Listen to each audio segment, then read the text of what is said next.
There's a ton of noise out there. So, how do you get decision makers to pay attention to your brand? Start a podcast and invite your ideal clients to be guests on your show. Learn more at sweetfishmedia.com. You're listening to B2B Growth, a daily podcast for B2B leaders. We've interviewed names you've probably heard before, like Gary Vaynerchuk and Simon Sinek, but you've probably never heard from the majority of our guests. That's because the bulk of our interviews aren't with professional speakers and authors. Most of our guests are in the trenches leading sales and marketing teams. They're implementing strategy. They're experimenting with tactics. They're building the fastest growing B2B companies in the world. My name is James Carberry. I'm the founder of Sweetfish Media, a podcast agency for B2B brands, and I'm also one of the co-hosts of this show. When we're not interviewing sales and marketing leaders, you'll hear stories from behind the scenes of our own business. We'll share the ups and downs of our journey as we attempt to take over the world. Just kidding. Well, maybe. Let's get into the show.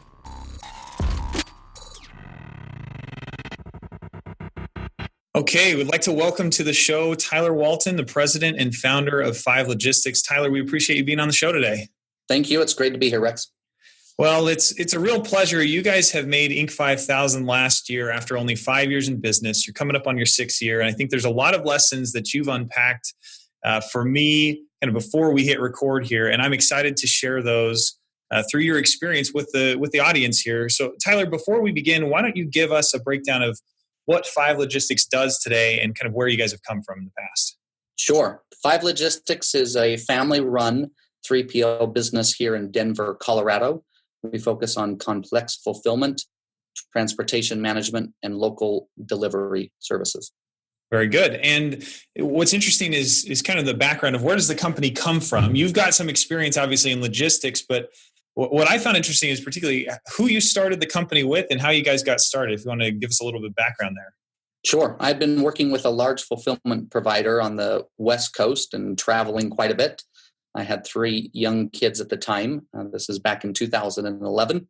And my wife and I at that point wanted to have me home more often, and we were ready to look at starting another business. So we took the lessons that we learned from such a large organization and brought those to Colorado.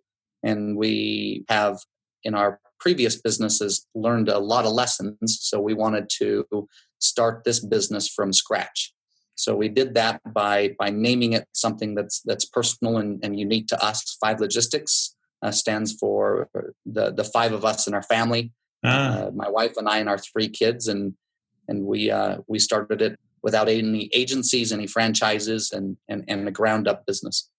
Well, that's fantastic. And it proves that there's something to that model, right? Of like really buying in as a family unit. Like you guys had a vision together. You started this thing with a goal in mind. That's really exciting to see. You made Inc. 5000. So just a tribute to how much success you can find by really putting your heart and soul into something. That's great. Well, Tyler, I think what's interesting is you mentioned a couple of times these other businesses. Do you mind just unpacking a little bit that idea of like how many businesses have you had? And what drove you to go to a corporation and then ultimately to start another business? Because it sounds like maybe in and out of building and selling your own business. Is that right? It is. We found that we really like to start and build companies, build them to a point where they're operating and then move on to something else. Our interest has always been in building companies. So 5 Logistics also happens to be the 5th company that we started over the last 20 years that we've been working. 4 of them have been in product or service, and 1 has been in real estate. Oh, that's fascinating. I love that the 5 just happens to apply there as well. How fun. That's great. Well, so we were talking before the show here. You mentioned that some of the companies you work with today, they're almost not even companies yet. They're maybe Kickstarter-backed projects, some Shark Tank folks. So you're in this like up and coming startup, new product space. And you've got a few lessons that I think apply to all of us, though. Maybe share some insight around the idea of adaptation as far as your own business model and maybe what you've seen in those projects as well. I'm sure with Kickstarter, they have this idea, they get funded, and then maybe they have to change down the road. Probably same with Shark Tank. Have you seen that in your own business as well? We have. And what's interesting is the clients that we work with tend to follow the same lessons and challenges that we have. They have their initial goal of what they want their company to be, what they want their product to be. They gain some quick success either through a Kickstarter, and they put a website together and they put it online. What they don't realize is in today's market, you have to be willing to adapt and change and find vendors that can do that. Yeah. You can't just have a product on your website and be successful anymore. Your product has to be seen in several different channels of sales, several different websites. You have to find and brand it in ways that bring credibility and attention to your product, and work with vendors that are able to work with those changes and adapting to those channels as they work and they don't work, because not every channel works for clients. Sure. Well, and it sounds like the same has happened there at Five Logistics as well. I mean, even in the past 6 years, you were mentioning you've had to undergo some changes and make pivots to meet the market where it was and what it was demanding. Can you break down some of those examples, or maybe a particular example of a time where you made a larger pivot?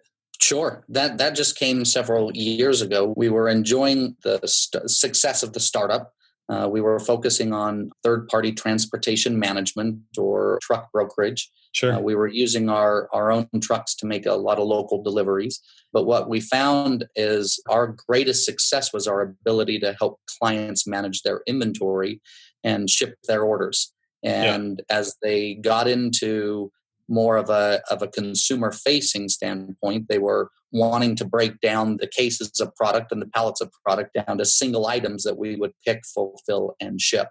To us, being able to do that well, have the systems to support it, was a pretty drastic business change. Jeez, I bet. We moved warehouses from a small startup warehouse into 4 times the size where we're at today, and really said we are, as a company, going to focus on the procedures that allow us to be successful for individual items being picked, inventory management of that, and ensuring that regardless of the channels that they're selling, whether it be to individual consumers or to wholesaler retailers, that we would be good at what we do and ensure that we were as strong a vendor as we possibly could. And that's a lot different than what the business was originally started. Oh boy, I bet. I bet. Well, and you've got such a strong sales background. You mentioned before the show that it's all of your companies have been pretty much driven around sales. Like, hey, you hit your number every time, right? Like you're able to successfully go out to the market and say, this is what we do, and drive the business in the door. But with this shift, and now you're not just doing something you were already set up for, you had to gear yourselves more toward the process. Focus on, like you said, break down from a shipment to a pallet to a box to now a single individual item inside of the box. What was it about that made it possible for you to shift from the sales mindset to like, okay, now we've got to really focus on the individual details of the operations? Was there coaching or training, or did you guys just get down and try the thing? We as a team, as a management team at that point, knew that was the direction we wanted to go. And my background isn't in operations. My background's in sales. And so I knew that I had to bring in the right people to help us create these processes, create the operational structure that would allow us to be great at inventory management, great at order fulfillment. It's not something that can be sold and then handled unless it is handled with great execution day in and day out. Yeah. That makes sense. So it came down to getting the right people into your team. Now, obviously, there's some risk there. Was there like business planning ahead of time? Hey, we know based on this pivot, here's the revenue that we're going to hit. Or was it just like we feel it in our gut? This is what we're best at. Let's go put the operations behind it. It's twofold. One, business was telling us that they needed that service. Sure. And the second is we wanted to be as good as we possibly could at that service in our market. So to be able to make a change and start to work with a team to develop what that change looks like, we're a lot different than what our original version of a complex fulfillment company would be today versus where we were 2-3 years ago. And we continue to have to adapt and change. And as our clients get bigger and have different challenges themselves, we as their vendor that handles the inventory and processes the orders and does all the shipping, we have to be able to be flexible and adjust with them so we both can be successful. It's story time again, and we're talking about search engine marketing. Today, I'm going to tell you about a challenge within Pelican Case's B2B division. Pelican needed a partner with deep B2B expertise that could get them a massive bump in leads from their pay-per-click campaigns without increasing spend. After vetting a handful of agencies, they decided to go with Directive Consulting, a B2B search marketing agency located in Southern California.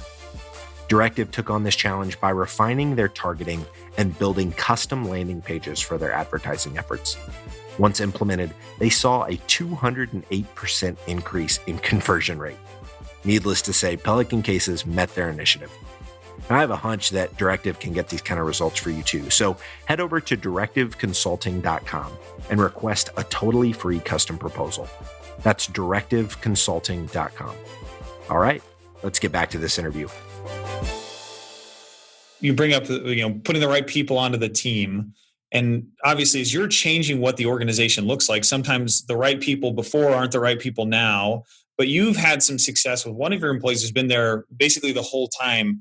Do you mind breaking down kind of that story and how you made that employee successful or how they made themselves successful? Sure. Right. It's less me making someone successful, and it's more the DNA and individuals that are willing to adapt and change. Change is hard, whether it's for a business, whether it's in your professional life or in your personal life. Going through big changes is hard. So everyone says they want to be a part of a small business. They want to be a part of a growing business. Yep. When you say, okay, your job description might be completely different in 6 months, and then 6 months from then it's going to be completely different. Do you like that idea? Most people will say, hey, that's an uncomfortable feeling. I don't necessarily like the change because I get good at my job and then I've got to go learn a new job.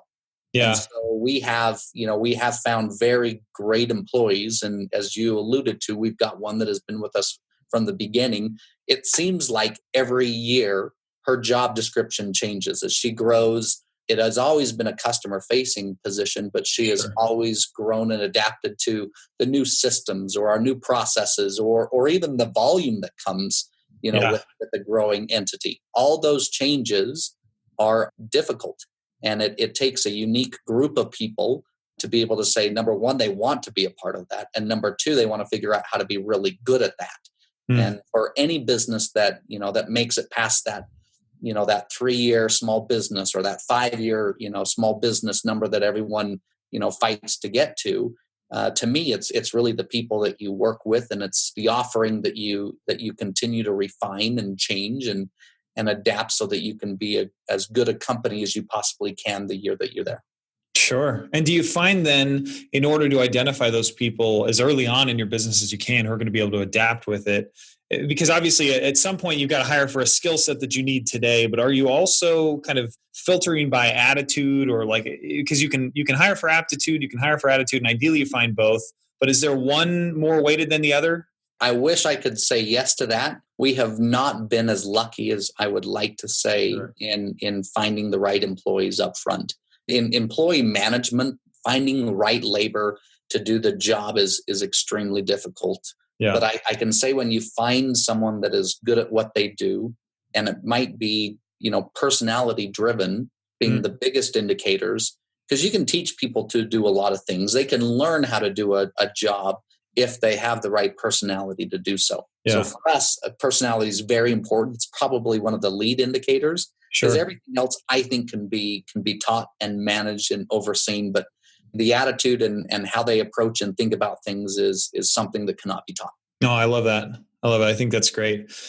Well, Tyler, before we kind of sign off here, any parting wisdom, any final thoughts for those who are maybe considering launching their own business? Anything that you could give them that would just hey, we're in the corporate world today, but I've been dying to do this thing, or especially if they're launching a new product. Is there any thoughts from your experience with those Kickstarters or Shark Tank that you'd love to share? The one thing that I've seen both with customers that we work with that are startup companies or even ourselves is how fluid you have to be as a company. You have to be willing to look at changes that are coming. You have to be willing to accept bad decisions that you make and move forward. Being able to adapt and flow with where your business is taking you and finding ways to be able to be successful with that, I think is probably for us one of the bigger keys of success, is willing to just change and go with what is being requested and find the best way that you can to do that. That's great. Well, Tyler, we appreciate your time and thanks for being on the show. Not a problem. Thank you. There are lots of ways to build a community, and we've chosen to build the B2B growth community through this podcast. But because of the way podcasts work, it's really hard to engage with our listeners. And without engagement, it's tough to build a great community. So here's what we've decided to do. We're organizing small dinners across the country with our listeners and guests. No sales pitches, no agenda, just great conversations with like-minded people. We'll talk business, we'll talk family, we'll talk goals and dreams. We'll build friendships. So if you'd like to be a part of a B2B growth dinner in a city near you, go to b2bgrowthdinners.com. That's b2bgrowthdinners.com. Thank you so much for listening. Until next time.